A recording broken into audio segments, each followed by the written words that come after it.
Hi all, இன்றைக்கி நம்ம காலாக்கன் recipe தான் பார்க்க போகிறோம். பால் பேடா தான். இது கொஞ்சம் டைம் எடுக்கும், பட் ஆனால் டேஸ்ட் வைஸ் சூப்பராக இருக்கும். ஸோ வாங்க எப்படி செய்கிறதுன்னு பார்க்கலாம். ஃபஸ்ட்டு இதுக்கு ஃபுல் ஃபேட் மில்க் எடுத்திருக்கேன். 1 லிட்டர் பால் எடுத்திருக்கேன். ஸோ இப்போ இதை நல்லா கொதிக்க விடலாம். மீன்வேல் நம்ம இந்த மாதிரி ஒரு பாத்திரத்தில் நெய் தடவி இதை வந்து செட் பண்ணி வச்சுக்கலாம். இந்த பாத்திரத்தை பதிலாக நீங்கள் கேக் டின்னோ வேறு டிஃபன் பாக்ஸ் கூட யூஸ் பண்ணிக்கலாம். இப்போ இந்த மாதிரி பால் கொதிக்கும் போது நல்லா கிளறி விட்டுக்கோங்க. நல்லா பாதியாக வரணும். ஸோ இந்த மாதிரி பால் நல்லா ரெடியூஸ் ஆகி கம்மியானதுக்கப்புறமா இந்த மாதிரி சைட்லலாம் மலாய் ஃபார்ம் ஆகும். அதையும் கூட நீங்கள் ஸ்க்ராப் பண்ணி எடுத்து விட்டுக்கோங்க. அதுதான் டேஸ்ட்டு. இப்போ இந்த மாதிரி பாதி ஆனதுக்கப்புறமா லெமன் ஜூஸ் ஆட் பண்ணிக்கலாம்.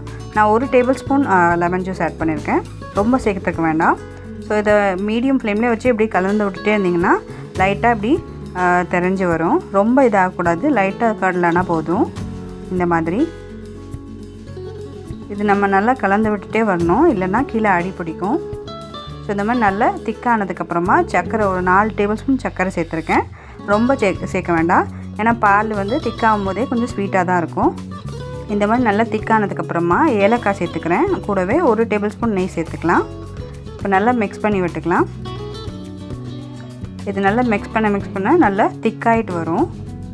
இந்த மாதிரி நல்லா பேனை விட்டு பேனில் ஒட்டாமல் வரணும். அது வரைக்கும் நல்லா குக் பண்ணி எடுத்துக்கலாம். கொஞ்சம் டைம் எடுக்கும், பட் ஆனால் டேஸ்ட் வைஸ் நல்லாயிருக்கும். நல்லா கலந்து விட்டுக்கோங்க. இந்த மாதிரி பேனை விட்டு வெளியே வந்ததுக்கப்புறமா ஸ்டவ் ஆஃப் பண்ணிக்கலாம். ஆஃப் பண்ணிட்டு உடனே நம்ம செட் பண்ணி வச்சுருக்கேன் இந்த பாத்திரத்தில் சேர்த்துக்கலாம். சேர்த்துட்டு உடனே லெவல் பண்ணி விட்டுக்கோங்க இந்த மாதிரி.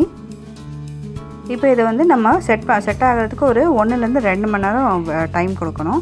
அப்போ தான் நல்லா இது செட் ஆகி வரும். ஸோ 2 மணி நேரம் அப்படின்னு நான் வச்சுட்டேன். ஸோ இப்போ பார்க்கலாம். பாருங்கள், நல்லா செட் ஆகிடுச்சு. இப்போ வந்து ஒரு கத்தி வச்சு சைட்லாம் இது பண்ணி விட்டிங்கன்னா ஈஸியாக டிமோல்ட் ஆகி வந்துடும். இப்படி இந்த மாதிரி திருப்பி விட்டு டேப் பண்ணி விட்டிங்கன்னா டிமோல்ட் ஆகிடும்.